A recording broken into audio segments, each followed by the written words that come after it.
പറയാൻ പോകുന്നത് Thomas Alva Edison എന്ന കഥയാണ്. തോമസ് ആൽവ എഡിസൺ എന്നുള്ള പേര് നമുക്കെല്ലാവർക്കും അറിയാം അല്ലേ? ലോകം കണ്ട ഏറ്റവും വലിയ ഇൻവെന്റേഴ്സിൽ ഒരാളാണ് തോമസ് ആൽവ എഡിസൺ.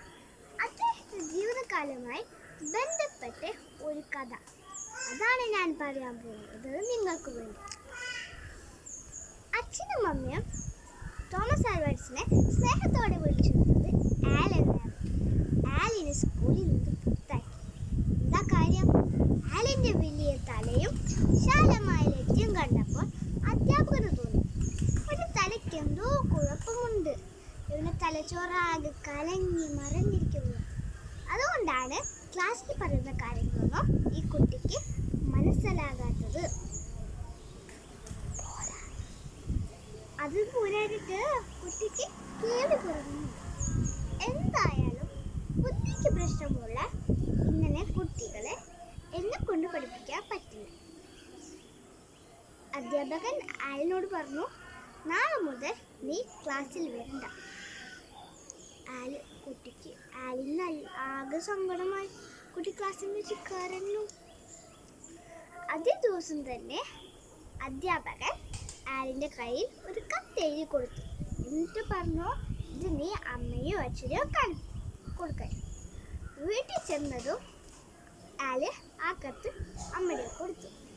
എന്നിട്ട് പറഞ്ഞു, ഇത് സാറ് തന്നതാ, അച്ഛനെയോ അമ്മയോ ഏൽപ്പിക്കാൻ പറഞ്ഞു. അമ്മ ആ കത്ത് വായിച്ചു നോക്കിയപ്പോൾ അതിൽ ആ അധ്യാപകൻ എഴുതിയിരുന്നത്, ബുദ്ധിക്ക് പ്രശ്നമുള്ള നിങ്ങളുടെ ഈ കുട്ടിയെ ഇനി ഈ സ്കൂളിൽ പഠിപ്പിക്കാൻ പറ്റില്ല. അമ്മക്ക് ആകെ സങ്കടമായി. അവൻ പിറ്റേ ദിവസം സ്കൂളിലേക്ക് പോയി. അധ്യാപകനെ കണ്ടു. എന്നിട്ട് പറഞ്ഞു, നീ കൊച്ചു കുട്ടിയല്ലേ, കുറച്ചും കൂടിയും ക്ഷമ അങ്ങക്ക് കാണിച്ചുകൂടിയും. പക്ഷേ അമ്മ പറഞ്ഞ കാര്യങ്ങളൊന്നും ആ അധ്യാപകന് ചെവി കണ്ടില്ല.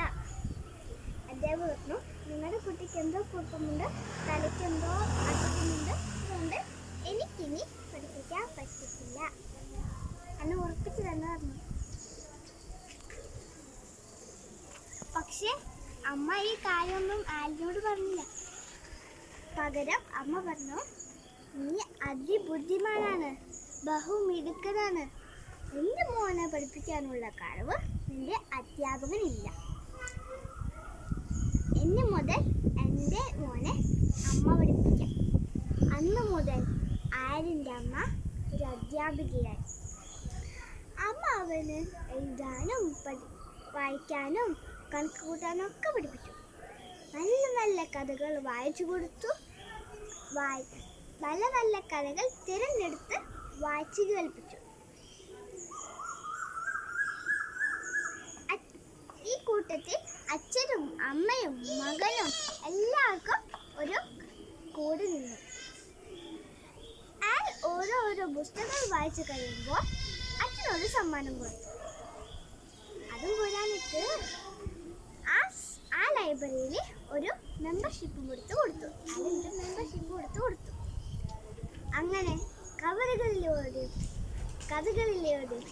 അറിവിൻ്റെ വിശാലമായ ലോകം ആ കുഞ്ഞിന് മാതാപിതാക്കൾ തുറന്നു കൊടുത്തു. ഇവിടെയുള്ള എല്ലാ അമ്മമാർക്കും ഞാൻ എഡ്യൂക്കേറ്റ് ചെയ്തു.